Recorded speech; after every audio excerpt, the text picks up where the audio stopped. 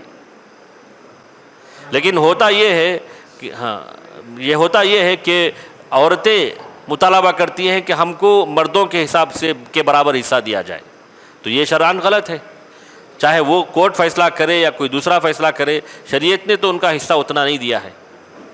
جی، تو شرعی حق لینے کے لیے کوئی ایسا وسیلہ اختیار کر سکتا ہے جس کے اس کو اس کا حق ملے۔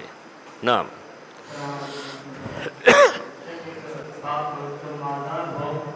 اور مرنے کے وقت مال بھی چھوڑا ہو اور اس بہت زیادہ قرض بھی کیا ہو اور اس قرض کی وصیت بھی کیا ہو، اگر اولاد نیک نہ ہو اور اس قرض کو ادا نہ کیا ہو تو کیا باپ پر جو شخص انتقال ہوا ہے کیا اس پر وہ قرض اس کا حق ادا ہوا یا نہیں ہوا؟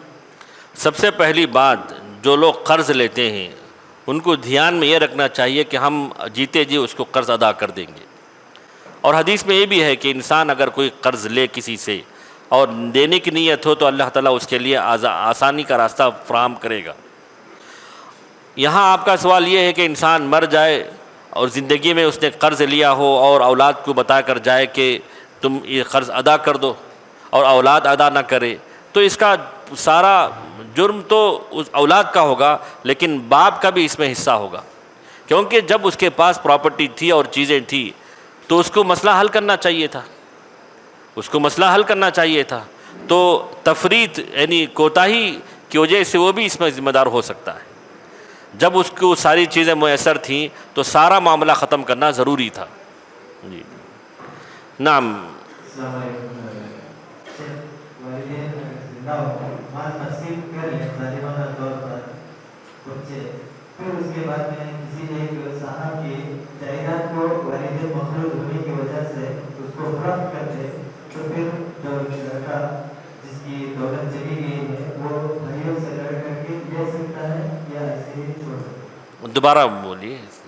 اگر والدین زندہ ہیں، والدین کی جائیداد کو تقسیم کر لیے ہیں بھائی سب مل کر کے، کسی ایک بھائی کی پراپرٹی کو والدین مفروض ہونے کی وجہ سے فروخت کیے ہیں، تو جو مفروض ہونے کی وجہ سے فروخت کی گئی جائیداد کا بھائی ہے وہ اپنے والدین کی طرف سے لڑ کر کے اپنی جائیداد کو واپس لے سکتا ہے؟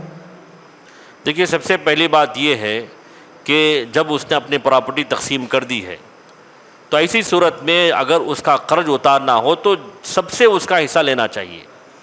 کسی ایک بیٹے کی پراپرٹی کو بیچ کر قرض اتارنا درست نہیں ہے۔ ایسی صورت میں سارے سے حصہ لے اور اپنا قرض اتارے۔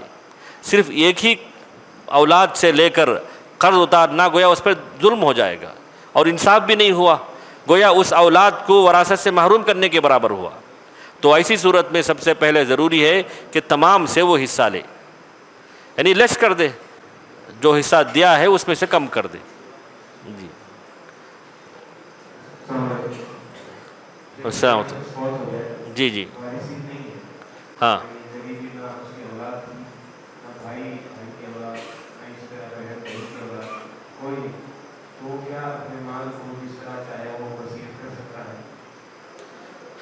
یہ جیسے کہ یستفتونک قل اللہ یفتیکم فی الکلالہ، کلالہ ان کو کہتے ہیں من لا والد لہ ولا ولد، جن کی اولاد بھی نہیں ہے اور والدین بھی نہیں ہیں، تو ایسی صورت میں مال کہاں جائے گا؟ تو اسی آیت میں اس کا تذکرہ ہے کہ ان کے بھائی بہنیں اس کے وارث ہوتے ہیں، ان کے بھائی بہنیں وارث ہوتے ہیں، یا کوئی خاندان کا ایک فرد بھی وارث ہو سکتا ہے، اور اگر بھائی بہنیں بھی نہیں ہیں تو ذوی الارحام میں سے کسی کو چنا جائے گا اور اس کو دیا جائے گا، ذوی الارحام میں سے چنا جائے گا اور اس کو دیا جائے گا۔ پورا مال نہیں، پورا مال انسان نہیں دے سکتا، ہاں ایک تہائی دے سکتا ہے، وصیت کر سکتا ہے، بقیہ جو اس کے وارثین ہیں وہ ان کو ملنا ہے۔ وارثین میں سے جیسے میں نے بتایا کہ یا تو اصحاب فرائض ہیں جو ہم تفصیل پڑھیں گے، عصبہ ہیں، وہ اگر نہ ہو تو ذوی الارحام ہیں، ذوی الارحام ہیں جیسے نانا ماموں، یہ ان لوگوں کا کوئی نہ کوئی رشتہ دار ہوتے ہیں جو ان کے مال کے حقدار ہوتے ہیں، ان کو دیا جانا چاہیے۔ جی جی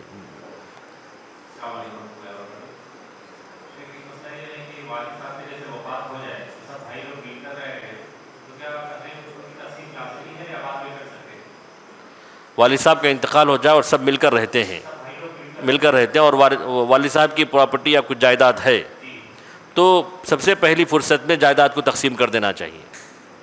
سب سے پہلی فرصت میں جائیداد کو تقسیم کر دینا چاہیے. ہوتا یہ کہ آگے چل کر کسی کی وفات ہو جائے یا کچھ اولاد ایسے ہوں گے کہ ان کے بچوں کی تعلیم و تربیت کے لیے اخراجات کی ضرورت ہوگی. ہر ایک کے اپنے اپنے مسائل ہوتے ہیں تو تقسیم کرنے سے بڑی دشواریاں اور بڑے مسائل پیدا ہوتے ہیں. تو بہتر یہ ہے کہ سب کو ڈیوائڈ کر دیا جائے اور ہر ایک کا حصہ متعین کر دیا جائے. اور یہ جوائنٹ فیملی کا جو سسٹم ہے یہ کب تک چلے گا؟ بعد میں اختلافات ایسے ہوں گے کہ کوئی ایک دوسرے کو دیکھنا بھی پسند نہیں کرے گا. ماں باپ جب تک رہتے ہیں تو ان کے احترام میں لوگ خاموش رہ جاتے ہیں. جب ماں باپ زندہ نہیں ہوتے تو آپ چند دنوں تک یہ مسئلہ چلتا ہے, بعد میں لوگ لڑنے لگتے ہیں. تو یہی ہونا چاہیے کہ تقسیم کر دی جائے اور اس کو بانٹ دیا جائے. بارک اللہ فیک. ایک شخص ہے حرام کماتا ہے اور مالدار بن جاتا ہے لیکن بعد میں اس کو توبہ کر لیتا ہے, وفات بھی پا جاتا ہے, ایسے مال سے تقسیم ہوتا ہے. دوبارہ بتائیے. ایک شخص ہے حرام کمائی کے ذریعے بہت سارا مال جمع کرتا ہے, ہاں اس کے بعد وہ توبہ بھی کر لیتا ہے, سود وغیرہ سے جمع کرتا ہے, بعد میں توبہ کر لیتا ہے, اور اس کا وفات ہونے کے بعد اس کا مال جو تقسیم ہوگا وہ اس کے جو وارث ہوں گے وہ دیں گے یا نہیں دیں گے. ایک آدمی جو ہے حرام مال کمایا ہے پھر بھی وہ توبہ کر لیتا ہے. بعد میں توبہ کر لیتا ہے. جی توبہ کا مطلب کیا ہے؟ پہلے ہم کو یہ واضح ہونی چاہیے کہ توبہ جو اس نے کیا ہے کیا اس کا مطلب ہے. توبہ کا مطلب یہ ہے کہ رد الحقوق الی اہالیہ, کہ سارے حقوق جن سے وہ ظلماً لیا تھا وہ واپس کر دے, تبھی اس کا توبہ مکمل ہو سکتا ہے. اور وَلَكُمْ رُؤُوسُ أَمْوَالِكُمْ فَإِن تُبْتُمْ فَلَكُمْ رُؤُوسُ أَمْوَالِكُمْ, اپنا مال لے لے بقیہ سب دے دے. تو توبہ حقیقی تو یہی اسی وقت ہوگا جب لوگوں کے حقوق ادا کر دیے جائیں. جب وہ ادا کر دے گا اور توبہ کر لے گا, إِلَّا مَن تَابَ وَآمَنَ وَعَمِلَ صَالِحًا, تو اب نیک عمل شروع ہوگا. تو مال جو بچے گا نیک اور اچھا مال ہی بچے گا اس کے بعد. تو توبہ یہی ہے کہ انسان ظلماً لیا ہوا مال ان کے لوگوں تک پہنچا دے. صرف انسان استغفر اللہ یا تبت انی تبت الی اللہ کہنے سے اس کا توبہ مکمل نہیں ہوگا, کیونکہ حقوق دو قسم کے ہوتے ہیں, حقوق اللہ و حقوق الناس. اور حقوق الناس میں توبہ اس وقت مکمل ہوگا جب ان سے معافی مانگ لی جائے یا ان کا مال ان کو لوٹا دیا جائے. جزاک اللہ خیرا. والد جو ہے ایک پراپرٹی گروی رکھ کر قرض لیتا ہے اور وہ جو ہے اپنی پراپرٹی کو چھڑا نہیں پاتا ہے. اب اس کے بعد جو ہے بیٹا اگر اس پراپرٹی کو چھڑاتا ہے تو کیا اس پراپرٹی میں باپ کے انتقال کے بعد باقی بچوں کو بھی حصہ ملے گا؟ سوال یہ ہے کہ گھر انہوں نے گروی میں رکھ دیا تھا اور زندگی میں چھڑا نہیں سکا, اور کسی اولاد نے پیسے دے کر وہ گروی کی چیز رکھی ہوئی چیز واپس لے لی, تو اس میں پرسنٹیج کا حساب دیکھا جائے گا. اب جیسے پراپرٹی 50 لاکھ کی ہے اور گروی رکھ کر اس نے 20 لاکھ لیے تھے, اگر بیٹا 20 لاکھ ادا کر کے وہ پراپرٹی 50 لاکھ کی اپنے قبضے میں لے تو ظلم ہوا, اور 30 لاکھ کے حقدار تو دوسرے بھائی ہیں, تو پرسنٹیج کے حساب سے ہوگا. اگر ساری پراپرٹی ڈوب ہی گئی, سارا پیسہ دے کر اس نے پراپرٹی لیا ہے, تو اس میں دوسروں کا کوئی حصہ نہیں ہوگا. ہاں تو سب سے پہلے اپنا حق لے لے, بعد میں جو بیلنس اماؤنٹ ہے وہ سب میں تقسیم ہوگا. جی.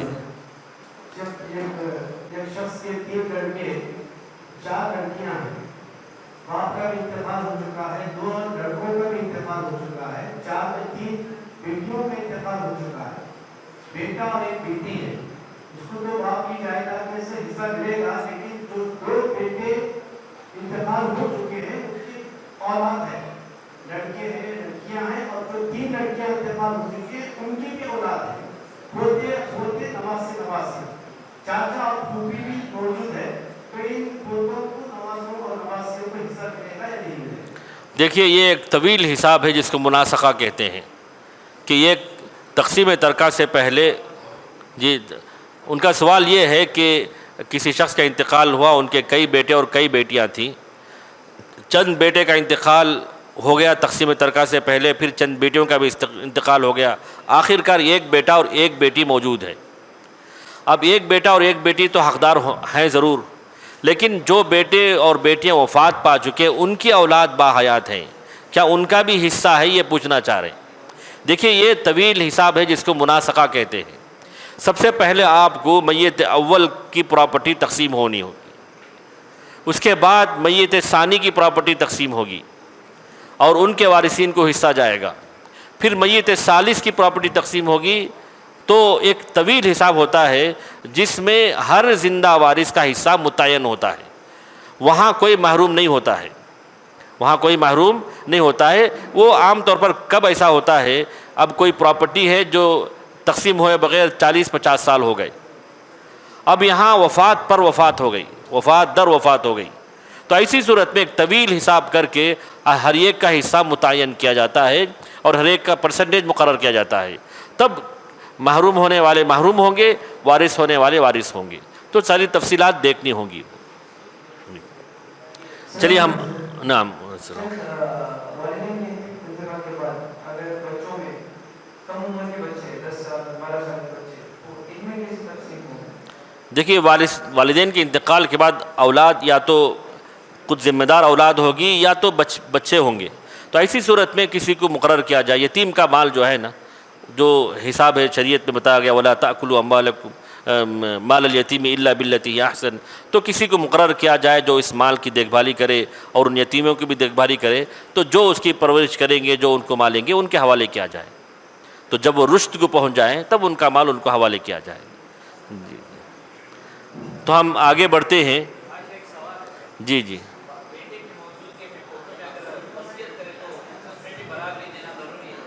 سوال وجہ ہے کہ بیٹے کی موجودگی میں اگر پوتے ہوں تو پوتوں میں کوئی ضروری نہیں ہے برابری، وصیت تو 1/3 سے زیادہ نہیں کر سکتا ہے۔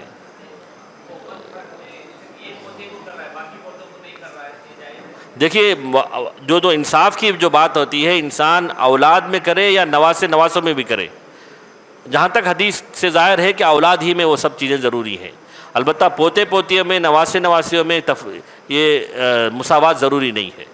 واللہ عالم بالصواب، پھر بھی علماء کا اس میں اختلاف ہے۔ جی السلام علیکم ورحمۃ اللہ۔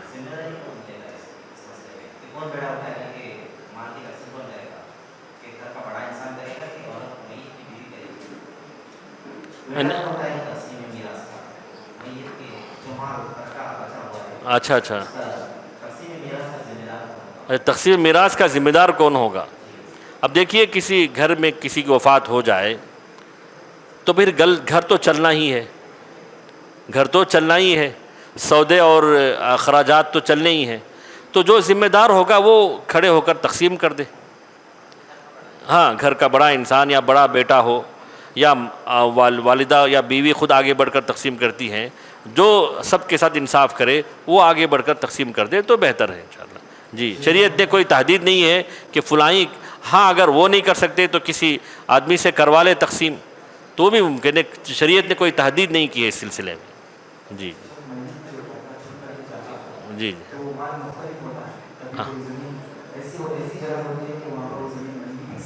ہاں جی بالکل۔ دیکھیے زمینات کی یا جائیداد کی تقسیم کا معاملہ کچھ الگ ہے، اس کی تقسیم ویلیویشن کے ذریعے ہونی چاہیے، مطلب اس زمین کی قیمت لگانی ہوگی، اور یہ قیمت انسان جیسے چاہے ویسے نہیں، جس کو کہتے ہیں مارکیٹ ویلیو بولتے ہیں، کہ 4 آدمی جو اس زمین کی قیمت لگائیں گے اس قیمت کے حساب سے تقسیم ہونا چاہیے۔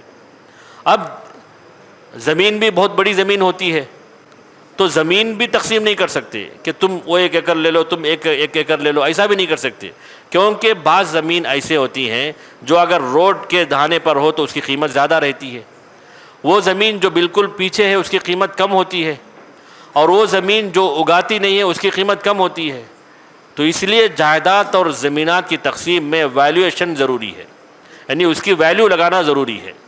ہو سکتا ہے کہ روڈ سے لگی ہوئی زمین چھوٹی ہی ملے لیکن اس کی قیمت زیادہ ہو، اور دور کی جو زمین ہے وہ زیادہ قیمت کی ہو، اس کو زمین زیادہ ملے، تو اس لیے ویلیویشن کا حساب ہونا چاہیے۔ اب جیسے مثال طور پر آج کل فلور در فلور بلڈنگوں کا معاملہ ہے، 5 منزلہ عمارت ہے، 6 منزلہ عمارت ہے، تو اب جو ہے فرسٹ فلور کی ایک قیمت ہوتی ہے، سیکنڈ فلور کی ایک قیمت ہوتی ہے، 5th فلور کی قیمت ہوتی ہے تو سب سے پہلے قیمت کا تعین ہونا چاہیے، اس کے بعد تقسیم اور ڈیوائڈ ہونی چاہیے، زمین کی تقسیم نہیں ہونی چاہیے، جو کہ آج کل ظلم کی بنیاد پر ایسا ہو جاتا ہے۔ جی ہاں بالکل، نو مسلم ہے اور اپنے کافر والدین کی جائیداد سے اپنا حصہ لڑ کر لے سکتا ہے ضرور، یہ نہ ہو کہ اس کا اسلام لانا اس کے والد کی ترکے سے محرومیت کا سبب نہیں بننا چاہیے، ضرور جو ہے کورٹ کے ذریعہ کسی دوسرے طریقے سے اپنے کافر والدین کی پراپرٹی میں وہ حصہ دار بنے۔ جی ہاں، لا یرث المسلم الکافر ولا الکافر المسلم، جملہ انشائیہ اور جملۃ خبریہ، یہ بھی ایک احتمال ہے اس میں۔ اور ہمارے ہندوستان کے ماحول میں اگر یہ کہہ دیا جائے کہ تم مسلمان ہو گئے تو تم کو تمہاری باپ کی پراپرٹی سے محروم کر دیا جائے گا، تو ہو سکتا ہے کئی لوگ اسلام سے بھی پیچھے رہ جائیں۔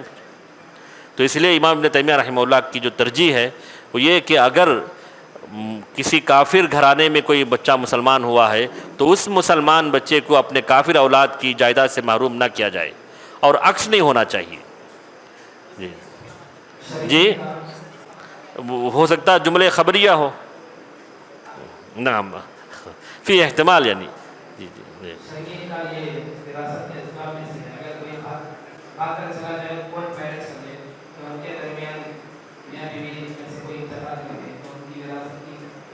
دیکھیے جب تک نکاح شرعی نہ ہو، اسی لیے یہاں جو لفظ پڑا گیا نکاح شرعی، تو کورٹ میرج جو ہے نکاح شرعی نہیں ہے، اس کے بعد اگر وہ نکاح شرعی کر لیتے ہیں تو ایک دوسرے کے وہ وارث ہو سکتے ہیں۔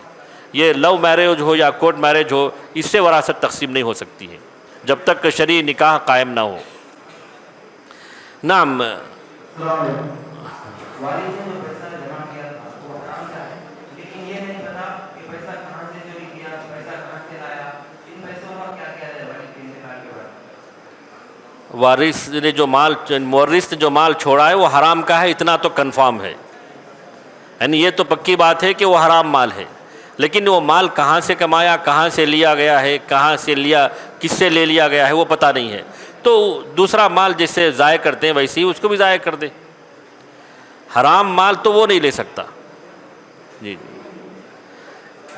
یہاں ایک مسئلہ جیسے کہ کیا عورت کو مرد کے مقابلے میں ترکہ ہمیشہ کم ملتا ہے؟ عام طور پر تصور یہ ہے کہ عورتوں کا حصہ کم ہے اور مردوں کا حصہ زیادہ ہے، یہ فیہ تفصیل، تو اس میں کچھ تفصیل ہے جو میں نے یہاں جو ہے 3-4 پیج میں ذکر کیا ہے، وہ انشاءاللہ ہم آگے پڑھیں گے، یا اگر چاہیں تو مکمل کر لیں۔ جی ہاں، پہلی بات یہ ہے عورتوں میں اصحاب فرائض، اب پہلی بات یہ ہے کہ اصحاب فرائض کل 12 ہیں جو ابھی انشاءاللہ ہم پڑھیں گے، جن میں مردوں میں 4 ہیں اور عورتوں میں 8 ہیں، یعنی جن کا حصہ متعین ہے ان کو دینا ہی دینا ہے۔ تو آپ یہ جو ریشو ہے کہ مردوں میں 4 عورتوں میں 8، اس سے خود اندازہ لگا سکتے ہیں کہ مجموعی اعتبار سے شریعت نے عورتوں کا حصہ زیادہ رکھا ہے، یعنی مجموعی اعتبار سے۔ اور دوسری بات، مردوں میں وارث ہونے والے جو 4 ہیں اور یہ 4 کے مقابلے میں 8 ہیں، اور یہ ایک نظریہ ہوا۔ دوسری بات، عورتوں کا جو حصہ رکھا گیا قرآن مجید میں یا شریعت میں 2 ثلث ہے، اور 2 ثلث 2/3 ہے گویا، اور اس کے مقابلے میں مردوں کا حصہ اگر ہم زیادہ سے زیادہ دیکھیں تو نصف ہے، یعنی شوہر کا حصہ نصف ہے، تو نصف بڑا ہے یا ثلثان بڑا ہے؟ ثلثان ہے، نصف جو ہے آدھا 50%، ثلثان 66% ہو گیا، تو مجموعی اعتبار سے دیکھا جائے تو عورتوں کو زیادہ دیا گیا ہے۔ یہ 2 باتیں ہوئیں۔ تیسری بات یہ کہ یہاں بعض علماء نے 4 حالات کی تقسیم کی ہے۔ پہلی وہ حالات جن میں عورت وارث ہوتی ہے اور اس کے ہم درجے مرد محروم رہتے ہیں، جیسے شوہر، ماں باپ اور بیٹی کے ساتھ اگر میت کی پوتی بھی ہو تو پوتی کو سدس ملتا ہے، 6واں حصہ، اگر پوتی کے بجائے پوتا ہو تو محروم ہوتا ہے، پوتی کی جگہ پوتا ہو تو محروم رہتا ہے۔ تو یہ وہ حالات ہیں جہاں عورت وارث ہوتی ہے اور مرد محروم ہوتا ہے، یہ ایک حالات ہوئی۔ دوسرے وہ حالات، اب یہ اس کی دوسری مثال ہے، یہ وہ حالات جن میں عورت کو مرد کے مقابلے میں ترکہ زیادہ ملتا ہے۔ ایسا بھی ہوتا ہے جیسے کسی مسئلے میں بیوی، ماں باپ اور 2 بیٹیاں ہوں، بیوی، ماں باپ اور 2 بیٹیاں ہوں، تو اس حالت میں 2 بیٹیوں کو 2 ثلث ملتا ہے، تو گویا 59.26% ملتا ہے، یعنی آگے ہم حساب کریں گے انشاءاللہ۔ جبکہ اگر 2 بیٹیوں کی جگہ 2 بیٹے ہوں تو ان کا حصہ 54.17% ہوتا ہے۔ اب یہ پرسنٹیج کیسا ہے انشاءاللہ ہم آگے بتائیں گے۔ تو دیکھیں یہاں بیٹیاں ہوں تو زیادہ مل رہا ہے، بیٹے ہوں تو کم مل رہا ہے۔ تو ایسا بھی ہوتا ہے کہ جہاں عورت کو مرد کے مقابلے میں زیادہ بھی ملتا ہے۔ اس کے بعد تیسری حالت، وہ حالات جن میں عورت کو مرد کے برابر حصہ ملتا ہے، جیسے ماں شریک بہنوں کو ماں شریک بھائیوں کے برابر حصہ ملتا ہے۔ وَفَهُمْ شُرَكَاءُ فِي الثُّلُث ہے نا، ماں شریک بھائی بھی ہے، ماں شریک بہن بھی ہے، سب کو برابر حصہ ملتا ہے، کسی کو کم و بیش نہیں ملتا ہے۔ اور نمبر 4 وہ حالات جن میں مرد کو زیادہ اور عورت کو کم تر حصہ ملتا ہے، وہ جو ہے 4 حالات ہیں تقریباً۔ جیسے بیٹی جب بیٹے کے ساتھ ہو تو بیٹی کو سنگل حصہ اور بیٹوں کو ڈبل حصہ ملتا ہے۔ کسی مسئلے میں صرف ماں باپ ہوں تو ماں کو 1 ثلث ملتا ہے اور باپ کو 2 ثلث ملتا ہے، تو عورت کو کم اور مرد کو زیادہ ملا۔ سگی بہن باپ شریک بہن جب سگے بھائی باپ شریک بھائی کے ساتھ ہوں تو سگی بہن اور سگے بھائی کو کم ملتا ہے اور باپ شریک بھائی یا سگے بھائی کو زیادہ ملتا ہے۔ اور چوتھی حالت، بیوی کو شوہر کے مقابلے میں کم تر حصہ ملتا ہے۔ تو یہی 4 حالات ہیں۔ تو اگر ہم خلاصے کلام یہ دیکھیں کہ صرف 4 حالات میں جن میں عورت کو مرد کے مقابلے میں کم تر حصہ ملتا ہے، جبکہ 30 سے زائد ایسے حالات ہیں جہاں عورت کو مرد کے برابر یا اس سے زیادہ یہ وہ وارث ہوتی ہے اور مرد جو ہے محروم رہتا ہے۔ تو حقیقت میں یہ ہے کہ وارثین کے حقوق اللہ تعالیٰ نے مقرر کر رکھا ہے، وہ بڑی حکمتوں والا ہے۔ بعض حالات میں اللہ تعالیٰ نے مردوں کو زیادہ عطا کیا ہے، تو اس میں بڑی حکمتیں ہیں جو اہل علم سے مخفی نہیں ہیں۔ تو مجموعی طور پر اللہ تعالیٰ نے عورتوں کا حصہ زیادہ اس میں رکھا ہے، ورنہ اگر انڈیویجول دیکھا جائے تو 4 حالات جیسے ابھی میں نے بتایا وہاں مرد کو عورت کے مقابلے میں زیادہ ملتا ہے۔ تو یہ ایک ریسرچ ہے جو بعض علماء نے اس سلسلے میں کی ہے۔ اللہ تعالیٰ سے دعا ہے کہ اللہ تعالیٰ ہمیں فقہ میراث اور تطبیق میراث میں کامیابی عطا کرے۔ سبحانک اللہم و بحمدک اشہد ان لا الہ الا انت استغفرک و اتوب الیک، و صلی اللہ علی نبینا محمد۔